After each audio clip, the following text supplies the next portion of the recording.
మీరు పాండిచ్చేరి వెళ్తే నేను చెప్పబోయే ఈ 2 ప్లేస్లు ఖచ్చితంగా మిస్ అవ్వకుండా ట్రై చేయండి. ఒకటైతే నా ఫేవరెట్, అదేదో కాదు, రాక్ బీచ్ అట్ నైట్. మీరు వెళ్ళి అలా ప్రశాంతంగా రాక్ బీచ్లో కూర్చుంటే ఆ అలల సవ్వడి, దాంతోపాటు అలా వచ్చే గాలి ఎక్సలెంట్ అంతే. అది కూడా 9 తర్వాత ప్లాన్ చేసుకోండి. 9 తర్వాత back side white town lights కానీ ఎక్సలెంట్గా ఉంటాయి. దాంతోపాటు ప్రశాంతంగా అంటే ఫుడ్ తినొచ్చిన తర్వాత మీరు ప్రశాంతంగా కూర్చొని ఎంజాయ్ చేయొచ్చు. ఇంకా సెకండ్ ప్లేస్ వచ్చేసి ఇదేనండి, ఫుడ్ స్ట్రీట్. సో పాండిచ్చేరిలో ఒక స్ట్రీట్లో మొత్తం ఫుడ్ స్టాల్స్ అన్నీ పెట్టుంటారు. ఇది అందరికీ నచ్చకపోవచ్చు, కొంతమందికి అయితే నచ్చుతుంది. ఎక్కువగా సీ ఫుడ్ స్టాల్స్ ఎక్కువ కనిపిస్తుంటాయి మీకు.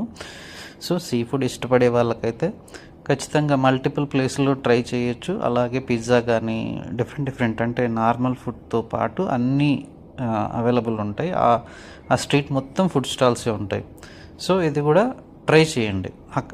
ఎందుకంటే దీని పక్కనే ఉంటుంది మనం అనుకున్న ఇందాక రాక్ బీచ్ అనేది. సో దానికి ఎలా వెళ్ళాలి ఏంటి అనేది ఈ వీడియోలో చూద్దాం. సో అలాగే ఈ ఫుడ్ స్టాల్కి వచ్చే దారులలోని మీకు కొన్ని ప్లేసుల్లో ఇలా ఫోటోషూట్కి అయితే ఎక్సలెంట్గా ఉంటుంది. దట్ టు నైట్లో ఆ లైట్స్ వెలుగులకి ఆ డిఫరెంట్ కలరింగ్కి చాలా బాగుంటుంది.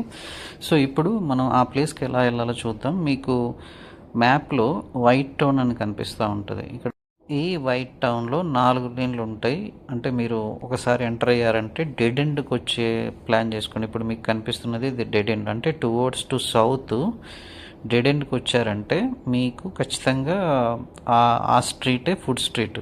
ఇప్పుడు మీకు హైలైట్ చేసి చూపిస్తున్నాయి ఇవన్నీ కూడా హోటల్స్ అనమాట. అంటే హోటల్ అంటే పెద్ద హోటల్గా చిన్న స్టాల్స్ పెట్టుకుంటారు. ఆ లేన్ మొత్తం అదే ఉంటుంది. సో అక్కడ మీరు అరౌండ్ 8 o'clock వెళ్ళారంటే ఫుల్ రష్ ఉంటుంది. రష్ ఉన్నా కూడా మేనేజ్ 5 to 10 minutes వెయిటింగ్లో మీకు ఏ ఐటెం కావాలన్నా దొరుకుతుంది. అక్కడ నుంచి మీరు జస్ట్ వాకబుల్ డిస్టెన్స్లో ఇప్పుడు నేను చూపిస్తున్న ఈ లేన్ మొత్తం ఇదే రాక్ బీచ్ అంటారు. సో ఈ రాక్ బీచ్లో ఆ white town street end plus rock beach start.